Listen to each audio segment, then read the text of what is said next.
Hi everyone, I'm Susan. Thanks so much for being here. I want to do a quick show of hands before we start, just to kind of get a read of the room. So how many of you in the room are engineers, developers, technical folks?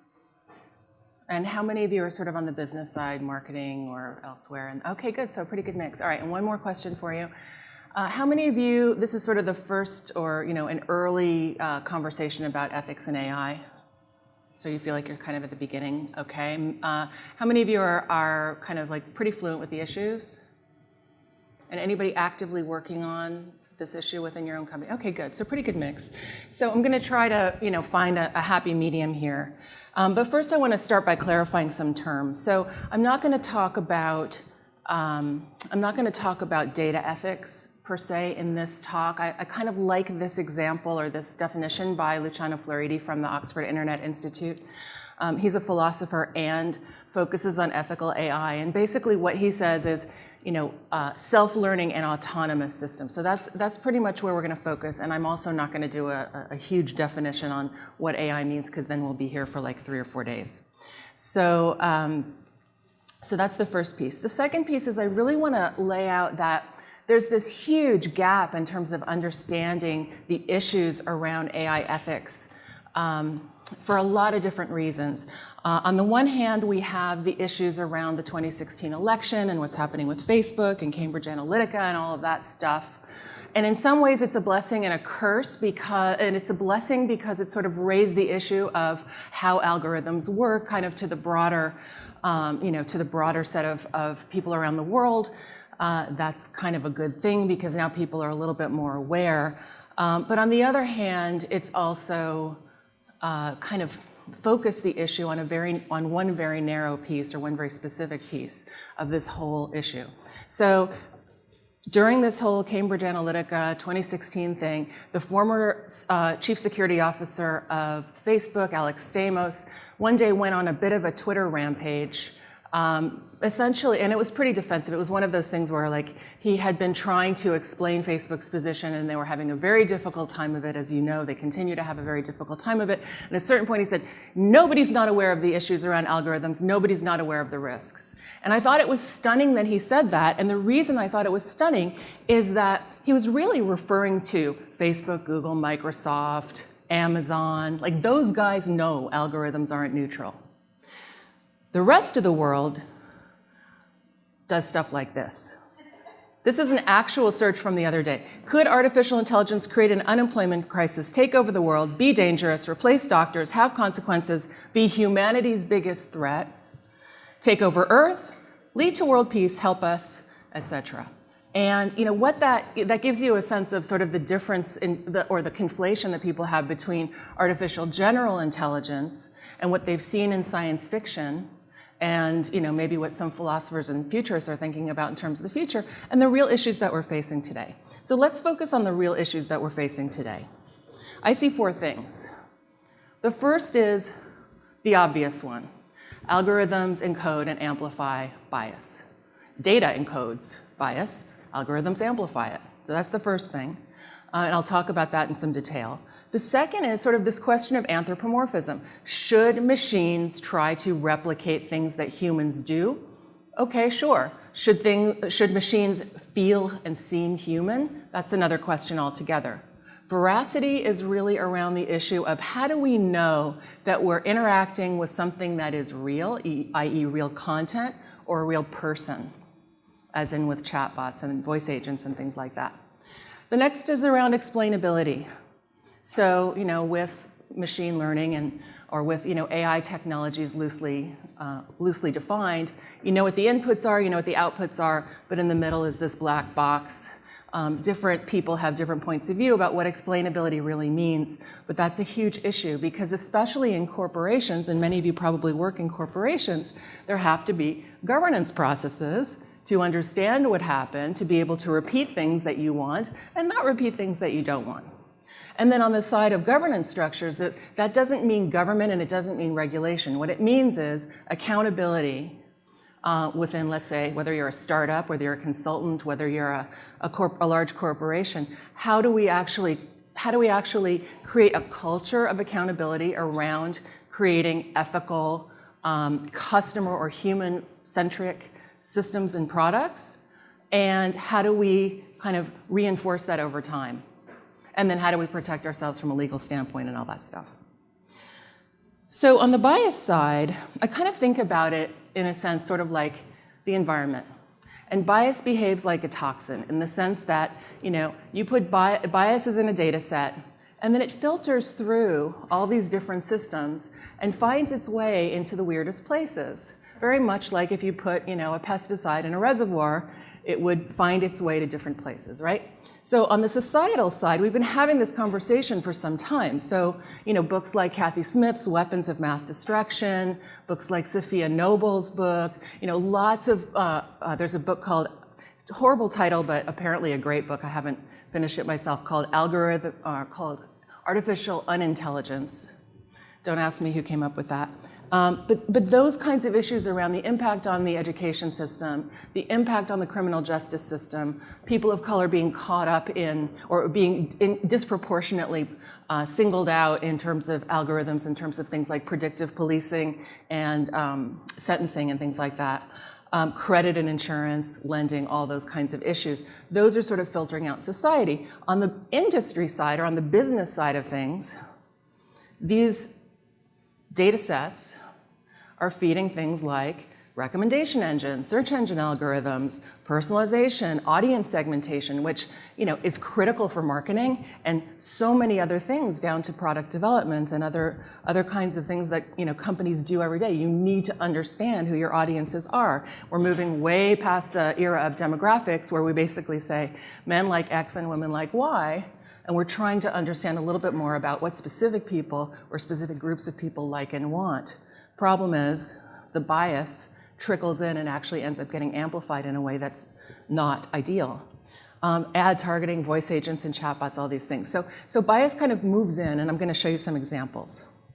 Raise your hand if you have seen this study before. This was done by Microsoft Research and Boston University. Okay, few of you in the room. This has actually become sort of, even though it's 2 years old, like one of the granddaddies of research papers about how bias works. So basically, this was a bunch of researchers who got together and took a look at a data set called Word2Vec, which is used to train natural language algorithms. And Word2Vec is comprised of about 3 million words from Google News stories. And what they found by using vector space mathematics and looking at word embeddings, so the relationships between words, is that Word2Vec was connecting things like man is to computer programmer as woman is to homemaker. And in doing this study, one of the other things that they did was they looked at the most sort of male-identified jobs and the most female-identified jobs. The most male-identified job is maestro. And when you think about it, like how many female symphony conductors can you think of offhand? And then the top entry for women is homemaker, but we also have nurse, there are male nurses, receptionist, librarian, socialite, hairdresser, nanny, bookkeeper, stylist, the list goes on and on. Now that's just on the gender side. On the race side, they found the connection of white man is entitled to as black man is to assaulted. So this gets really ugly really fast. And you've probably seen a lot of these stories, not only about this, but about stuff like images, and I'll talk about that too. On the translation side, this is how it comes to play, and if any of you use Google Translate, you'll see this. So I gave this talk in Finland, in Helsinki, not too long ago, and a woman came up to me afterwards with her phone, and she's like, you've got to see this. So she had taken the Finnish word for woman, which is nainen, and translated it into English. And so it's like woman, lady, and then you can see on the, if you probably can't see, but on the top line, the last two entries are dame and broad, which makes me think that maybe they use like gangster movies of the 30s as their training data, I don't know. And then the next line, the first entry is hag. And it's not as if other languages, of the many hundreds and possibly even thousands of languages, don't have gender bias in them. It's that when you have a data set of 5 million Finnish speakers, your results are going to be a lot spikier. And small data sets are a big issue. So when you think about the fact that we have all these different languages and very few people speak, and it's not like people are going to run out and learn Finnish, right? So, Finnish is going to continue to be a small percentage of all of the languages spoken in the world, as Romanian or any other language that you can think about that has, let's say, under 10 million speakers. So that's one issue. And then on the other side, anybody a Turkish speaker in the room? Native Turkish? Okay, so I learned this, I did not know this, but in Turkish, there are no gendered pronouns, and this is probably true in other languages as well. So if you take, and you can do this in Google Translate and try it yourself. If you take the phrase, she is a doctor, and translate from English to Turkish, it will say, o bir doktor, which is Turkish for she is a doctor. If you take the phrase, o bir doktor, and you translate it from Turkish to English, it will say, he is a doctor. So here's the thing, the structure of Turkish is not an unknown in the words of Donald Rumsfeld, right? The structure of Turkish is a known entity. My question is, okay, maybe you can't resolve that because you don't know, because the language doesn't carry a gender identification, but you could sure put something on the UX that shows the confidence is maybe 50-50, 60-40, whatever it might be, right? And so there are ways to start to show. Some of these are engineering issues, no question. In fact, all of them are engineering issues. But if you can't solve it in engineering, at least today, or you can't solve it with research, at least today, one of the things I really want to advocate for is a broader enterprise understanding of these issues so that you can maybe figure out, what could we do in the meantime to alert the user that we're 99.999% sure the word is doctor, but we're not totally sure whether it's he or she. And that, I think, would feel a little bit less awful, right, for female doctors in Turkey or anywhere. So then on the voice agent side, some of you may have seen this story in MIT Technology Review where Alexa was having difficulty understanding African American vernacular English. So this is a really huge problem. And it's not just AAVE, it's other accents, other dialects, other ways of speaking, not to add any kind of judgment to that. It's just simply, it doesn't get it. Why doesn't it get it? It hasn't been trained properly. And these are some of the research projects that people are working on to try to figure out, let's go get that data, let's train it properly. Because you can imagine what it feels like.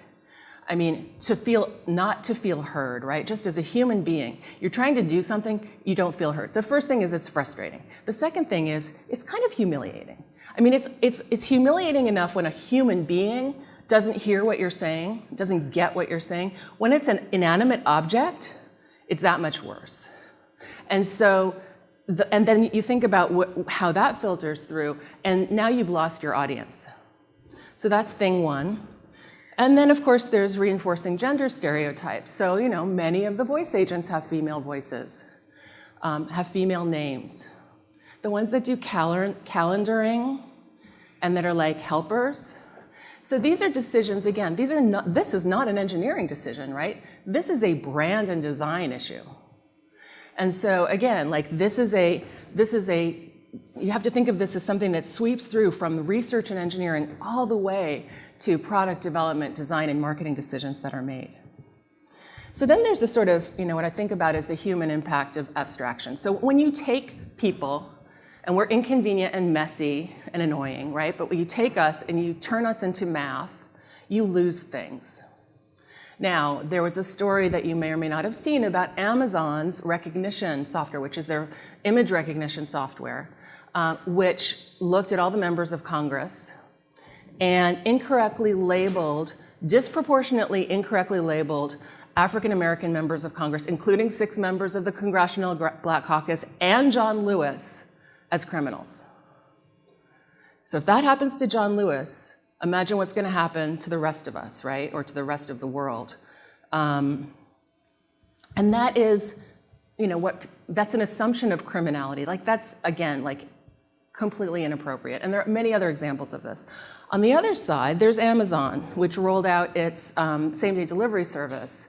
And when they did that, there were kind of same-day delivery deserts, which corresponded with neighborhoods that were primarily populated by people of color, right, and lower-income folks.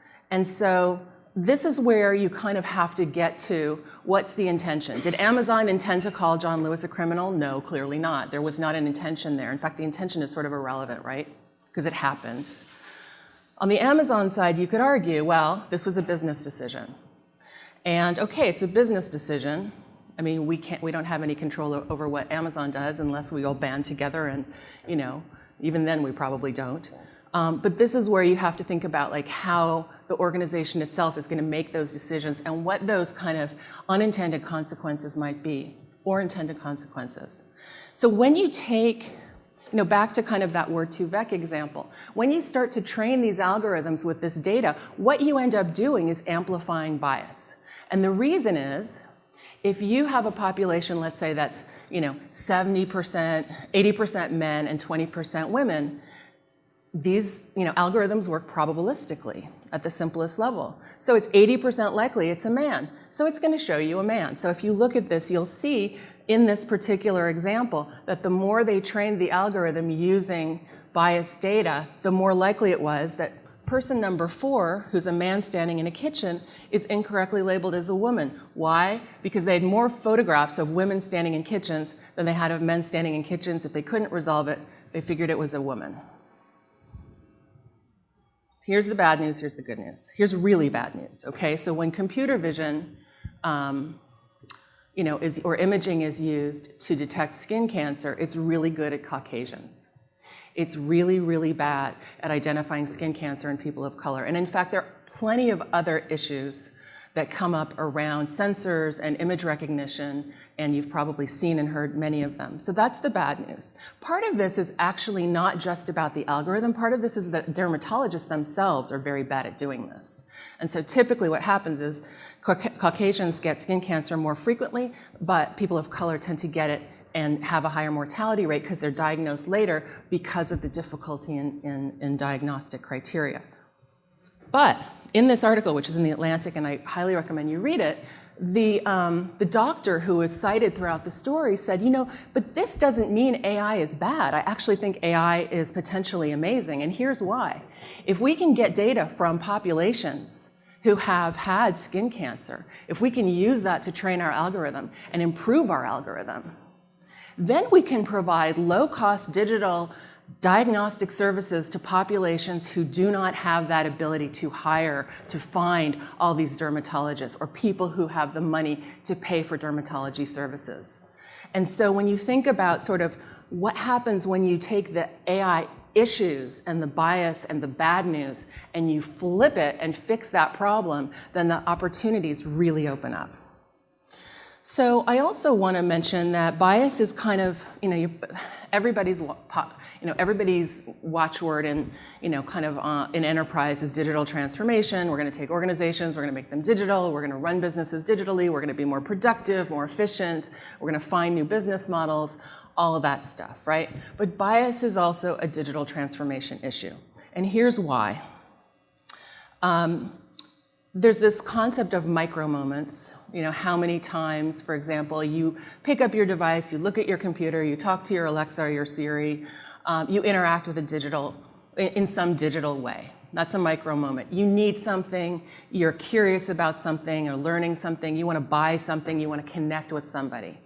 And I don't know what the numbers are, but like in terms of the number of times people pick up their phone, studies are saying it's maybe like between 80 and 100, 150 times a day that people look at their phone, or particularly the phone, look at their phone to do something. 80 times a day. Then we look at, so that's the tech digital side. Here's the human side. So in clinical psychology, there is this concept called microaggressions. It's taken on sort of a pop culture tone over the past couple of years, which is unfortunate because it really, what this whole concept is about trying to understand points in time when people feel treated disrespectfully or treated in a way that's unfair or unsafe to them. And so there are a number, and you can look at these studies, but there are a number of different, and this one happens to do with race, but it's also true with gender nonconforming people, LGBTQ people. It's true based on religion. It's true based on immigration status or country of origin, political affiliation, whether you're on the left or on the right, it doesn't matter. It's a moment in which you feel disrespected as a human being. But with these particular 4 examples, one of them is assumption of criminality, so that's the John Lewis example. One of them is pathologizing cultural values or ways of communicating. That's Alexa. That's like, the way you communicate is not enough for me to understand and actually give you what you need. The third one is feeling like a second-class citizen, which is the Amazon same-day delivery service. I guess we don't rate same-day delivery. And the fourth is stereotyping or implicit bias, and that's around some of the other examples I gave earlier.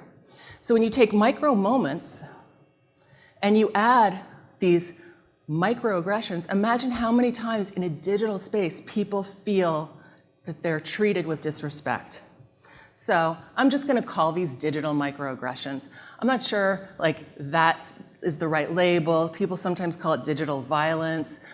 I don't really care what the label is, but I want to get across the idea of this concept that we're replicating in digital spaces a lot of the faults that we have in society as a whole. And and again, many of you may have different political affiliations, different social values, different religious affiliations, whatever that may be. But the question becomes, as a business, do we want to be replicating points in time where people feel less than other people? So let me switch now to some of these other issues. One is around anthropomorphism. Reddit has 2 communities specifically, I mean, there are more than this, I'm sure, but 2 specific communities around depression and self-harm. One is r/depression, one is r/suicide watch. And you can imagine how vulnerable the people are who go to these communities. So people go there and they kind of talk to each other and they try to kind of share their experiences. And one day, somebody joined the community called Coco, and Coco started asking people questions and interacting. And then it turns out Coco was a chatbot.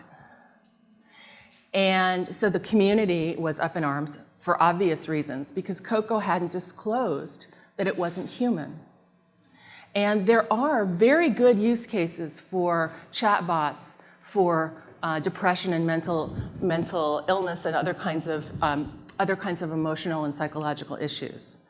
There's one called Woebot, which is a cognitive behavioral therapy-based bot. The point is not to replace your interaction with your doctor, not to replace the medication that you're taking, but if you're in a moment of vulnerability and you don't have any other tools, you don't have anyone to turn to, maybe it can try to sort of talk you down and say, hey, Susan, you're kind of spiraling here. Like, maybe think about this, maybe think about that, maybe take a breath, maybe do something else. I don't know how effective they are, but the reality is that they're being used, and there's a lot of research happening around them. So that's number 1. Number 2 is around Google Duplex. Did you all see the Sundar Pichai? Right. Okay, so in that demonstration, the voice, a chatbot with a female voice, which I thought sounded a bit Kardashian-like, calls up a hair salon to make an appointment on behalf, as if it's a personal assistant, on behalf of somebody else. And it's like, yeah, do you have any availability? And then, they finally make this appointment. So 2 things about this. Number one, I think this is scary, and I'll tell you why. It's pretty disingenuous that Google used, to me, this is my personal opinion, that Google used a hair salon appointment that was initiated by a chatbot. Why? Because the person answering the phone at the salon doesn't really care, probably, if they're not going to try to develop a relationship with the person on the other end of the line. But imagine that you're calling for your doctor's results. Imagine that you're, interacting with a business, and you're 3 cycles in and you realize, and you start to maybe it's good enough, right? Maybe it's good enough that you are not thinking about whether that person is human or whether that entity is human, and you're interacting with it. And then you realize you're not talking to a person. There's a disclosure moment. And I think that there's a trust issue here around what am I interacting with? Now, to be fair, maybe 5 years from now, for a lot of use cases, this won't matter, and we'll be just as comfortable doing this as we are using the internet. Because any of you who are old enough to remember, like the mid-90s, people were really weird about using, really uncomfortable with this new channel of communication. So maybe we'll adapt to it. Maybe there will be some things where it doesn't matter, and maybe there will be some things where it does matter. But again, should there be a disclosure? I leave it to you. And then there's the question of deep fakes. I don't know if any of you saw what Jordan Peele did or any of the other deep fakes, but this is the ability to synthesize, to create synthetic content from synthetic voice and synthetic visual data. So actually to stitch together a video such that somebody can, such that it seems like Barack Obama is advocating for the overthrow of the government, or something else may be happening. Now, these technologies are real. Adobe is working on stuff around this. However, they also have an ethics team, by the way, and they're also looking at how can we figure that out. And all of this is public. You can see it in the press. But the idea is that as these technologies become available, we really have to think about, are there ways to watermark, for example, deep fakes? And this is also the sort of authenticity debate that's happening on Facebook. So then we get to explainability. And explainability is, tell me why on October 1st, person X didn't get a mortgage loan, but on April 1st, person Y, who really has the same general profile, did. I want to understand that. And maybe if it's me and I'm the October 1st person, I want to know what are the criteria, like why didn't I get the mortgage loan? I don't want to hear that, well, our algorithm didn't think you should.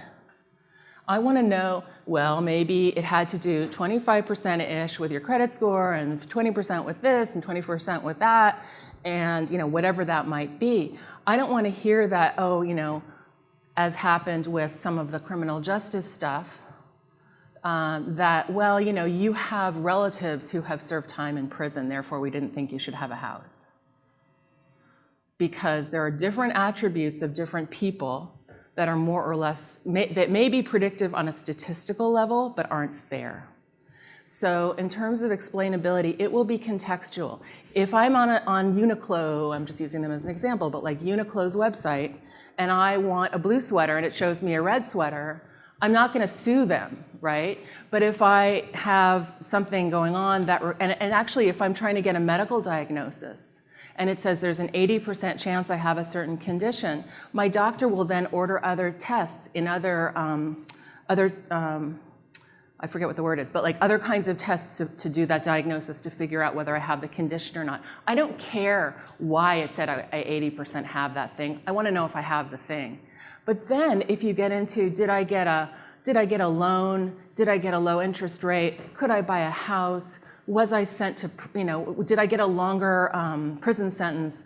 All those or was I kicked out of my teaching job because my numbers were lower than somebody else's numbers? But by the way, I teach in a low-income school that has no resources. And I brought people up from, the 5th percentile to the 7th percentile. Like all those things start to compound, right? So then there's something that I want to talk about, which really has more to do with the business and the way we make decisions. If you get a chance, there's a really beautiful TED Talk by Chimamanda Ngozi Adichie, who's a Nigerian author, really writes beautifully, but this particular talk is called The Danger of a Single Story. And it talks about what happens when we take a singular way of looking at somebody and we sort of forget or don't pay attention to everything else. And that's as true in our daily lives and our social and cultural interactions as it is with business. So here's something, and I, by the way, kind of feel like, and I mean this seriously, I kind of need to give you a trigger warning on this. And that's going to sound silly until I show you what it is. But this is a woman who had posted about something on Instagram, and I'll show you what it is in a sec, where it got incredible engagement. And there was a period of time, I don't know if you remember, where Instagram and Facebook were taking any post that had like, kind of standard deviation 3 engagement and turning it into a native ad and saying, Susan really loves, whatever. So this is what happened to Olivia. Olivia posted something, I don't know what it was about, maybe it was about gaming or something on Twitter or on Instagram. No, on Twitter I think it was, sorry. And she got like, no, sorry, it was on Instagram, sorry, back and forth. It was on Instagram, it got crazy engagement. Why? Because somebody had threatened to sexually assault her. And so all of her friends, the whole community, people, were commenting and, from an engagement standpoint, wow, let's take this and turn it into a native ad about the power of Instagram. Obviously not. This happens in a lot of different ways. And so when you have a single, and I'm going to show you an example of when you take a single metric and you flip it on its head, you get a totally different outcome. But when you have a single metric like revenue only, engagement only, we're not paying attention to the other things, you can really distort, especially as algorithms learn from everything that you do. You can really distort reality. And you can take the worst things and you can make them bigger. So then we have to get into like, okay, so we've now done the research, we're going like however many years in the future, we've done the research, we figured out how to debias stuff, we got explainability down, we figured it out contextually, we're in great shape. What about how you use these technologies? Now, you could argue around deep fakes, like there's a lot you could do to weaponize that. I mean, we've weaponized Facebook. Why couldn't we, weaponizing deepfakes would be even scarier in many ways. But then there's also how you use it. So, on the left side, there was research, which I believe probably had a really decent intention about how to understand whether people were gay or straight. And I've also seen this with trans and non-binary folks from a photograph. Why would you want to do that? You might want to do that so that you can market to them more effectively, so you can provide them more relevant health care options, right? You might do that for good reasons. You also might do that because you really don't like gay and trans people and you want to criminalize them or something. And then the second one, which all of us can relate to irrespective of, because we all have jobs, right? Irrespective of where we sit in the culture, is, can take a scan of your face and figure out whether they should hire you or not. Like, this was a huge thing. And there are actually recruiting technologies that are actually doing the opposite, which is trying to screen out for bias. So, long story short, good intentions aren't enough. Let's all assume that everybody in this room has the best of intentions, wants to do the right thing. Hilary Mason, who many of you may have heard of, who is now at Cloudera, but who founded Fast Forward Labs, said once on Twitter, I saw her say that, when I first started programming, it never occurred to me that I should be worried about creating a racist algorithm. But now you have to, right? So I have 4 provocations for you. The first thing is, if you think there are a lot of whatever we call these digital microaggressions, if you think this is an issue now, oh my goodness, as we become more digitally enabled, as more and more of our interactions are digital, this is going to get worse. And imagine a world, I don't know how many of you have kids, but I do, where that's the majority of what you know about the world. Or at least it's a big piece of what you know about the world. The second is legislation will never keep up. There's good news and bad news about that. That's another talk. The next thing is the more human AI becomes, because it's replicating in some ways human capabilities, the more humane it needs to be. And I kind of feel like we're all on notice now about that. And then the fourth thing is ethics and innovation are not a zero-sum game. Now, from a research standpoint, yes, if you have speed to market on one side and you have fairness on the other side, those challenges are real. And researchers and engineers are working on trying to figure, how do you check for all those contextual issues and actually deliver something that has low latency? And that's a real issue. But it's not just the researcher's responsibility. So in terms of looking at this from a corporate standpoint, and I'm just going to kind of cruise through this so we can do a couple questions, you need ethical principles. You need to know where you stand as an organization. You need to have practices, you need to have methodologies, and you need to have governance, and you need to know kind of organizationally who your stakeholders are and how you're going to make these decisions, and figure out your various responsibilities to your stakeholders, your shareholders, your employees, We see these issues all the time around what is the right way to use technology, what's the right way to build technology. I'm just quickly speaking, and by the way, I have, if you want a copy of this report, which is, by the way, free, just give me a card at the end of the session, I'll send it to you. But this report is called The Customer Experience of AI, where it lays out ethical principles and has, actually, let me skip to this, has checklists for business. So you can start to ask some of these questions. These are just starter questions, but we're starting to see more of this. And actually this company, or this organization, Driven Data, has just put out an ethics data checklist for data scientists. So the data scientists can start watching for some of these issues and add to it, and it becomes kind of a collective, becomes kind of a collective resource for all of us. And on the business side, like, we don't get away either. So we have to think about these things in terms of product development, in terms of marketing, in terms of awareness and corporate communications, in terms of governance, in terms of, you know, all those things, corporate retention, corporate responsibility. A couple of other things, AI Now, which is a pretty amazing organization based in New York, has come out with an algorithmic impact assessment. This is focused on public agencies, so governments, but it has a ton of relevance for business, for industry. And so you can start to look at like what they're paying attention to. So like one of them is around self-assessment, one of them, excuse me, allergy season. One of them's around self-assessment, one of them's around meaningful interaction, about, excuse me, getting stakeholder input, and then having a due process. The next piece, IBM has put out a supplier declaration of conformity. This is about, excuse me, sorry, ensuring that your suppliers, your partners, maybe even your customers adhere to ethical practices. So this kind of work is happening. I want to end with two quick stories. One is around Airbnb. So this is where the single story comes into play. So Airbnb got in trouble I think it was about almost 2 years ago now. There were lots of stories in the press about, like, is Airbnb racist because hosts were declining bookings to people of color, like really disproportionately. And what would happen is, you know, if you are an Airbnb host and somebody wants to book with you, you get their profile, right? And so what would happen is people would decline and just try to get another person to, you know, until they found the people that they want. And they can do that because, you know, I think people have sort of, you know, different ideas about, like, whether you want kids in the house or whether you want this or whether you want that or whether dogs are welcome. But it was the profile picture. So what they did was they built into the platform a capability where if somebody sends a host a request to book, let's say the first week in October, and the host says no, the platform will now say, oh, would you like me to block the first week of October? It looks like you're busy.